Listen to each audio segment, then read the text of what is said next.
আসসালামু আলাইকুম। আশা করি সকলেই ভালো আছেন। আজ আমি এখানে খুব মজার একটি রেসিপি নিয়ে এসেছি, আর সেটা হলো আলু পরাটা। আশা করি আপনাদের ভালো লাগবে।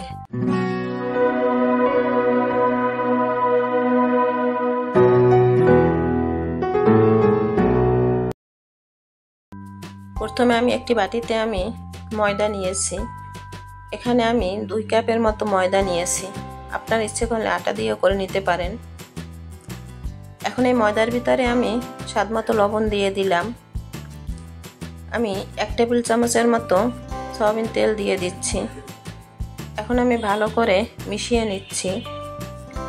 এখানে আমি হালকা উষ্ণ গরম পানি নিয়েছি। এই পানিটা দিয়ে অল্প অল্প করে পানিটা দিয়ে আমি একটি ডো তৈরি করে নেব।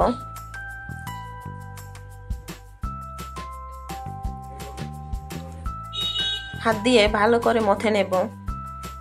এই ময়দাটি আমি যত হাত দিয়ে মথে নেব ততই কিন্তু রুটিটা খেতেও ভালো হবে এবং রুটিটা ফুলে উঠবে। কিছু সময় এভাবে মথে নেওয়ার পরে আমি এটাকে রেস্টে রেখে দেব কিছু সময়। উপর থেকে সামান্য তেল দিয়ে ভালো করে মেখে নিচ্ছি।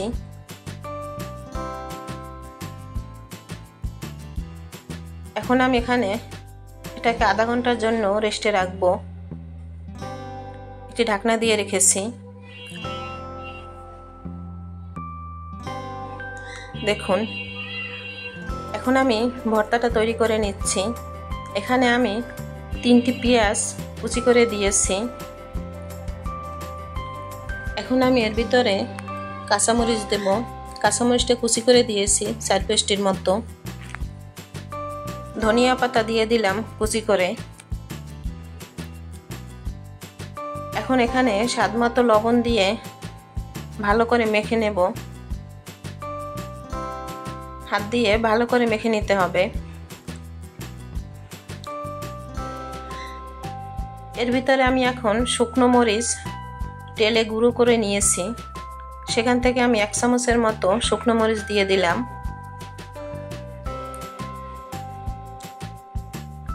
এভাবে মেখে আমি সেদ্ধ করা আলুটা এখন দিয়ে দেব।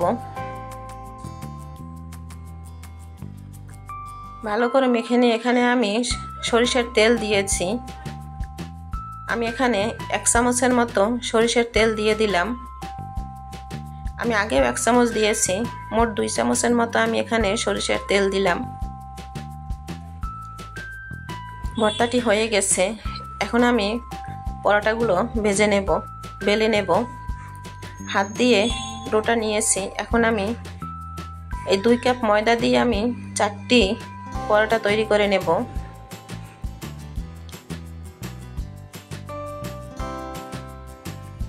আমার এই রেসিপিটি যদি আপনাদের ভালো লেগে থাকে তাহলে অবশ্যই লাইক, কমেন্ট এবং সাবস্ক্রাইব করতে ভুলবেন না।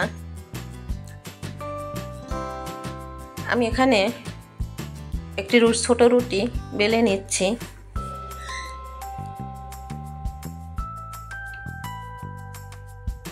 এখন আমি রুটিটার ভিতরে এখন পুরটা দিয়ে দেব, আলুর পুরটা দিয়ে হাতের ভিতরে রুটিটা নিয়ে নেব। রুটিটা নেওয়ার পরে এখন আমি হাত দিয়ে ভালো করে এই রুটির মুখটা আমি আটকে দেব। হাত দিয়ে ভালো করে এভাবে একটি দলার মতো করে নিচ্ছি। দলা করে নেওয়ার পরে হাত দিয়ে ভালো করে আবার দলার মুখটা আমি চেপে দিলাম। দেখুন, এখন আর আলুর পুরগুলো বের হয়ে যাবে না।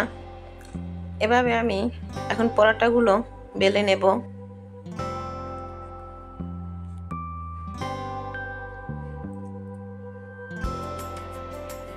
আমি কিন্তু এখানে কোনো ময়দা ব্যবহার করিনি।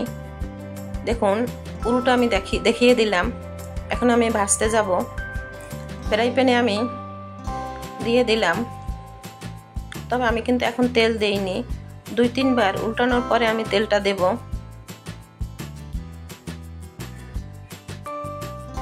এখন আমি চারিপাশে তেলটা দিয়ে দিয়েছি। দেখুন, তেলটা দেওয়ার পরে কিন্তু পরোটা একদম ফুলে উঠেছে।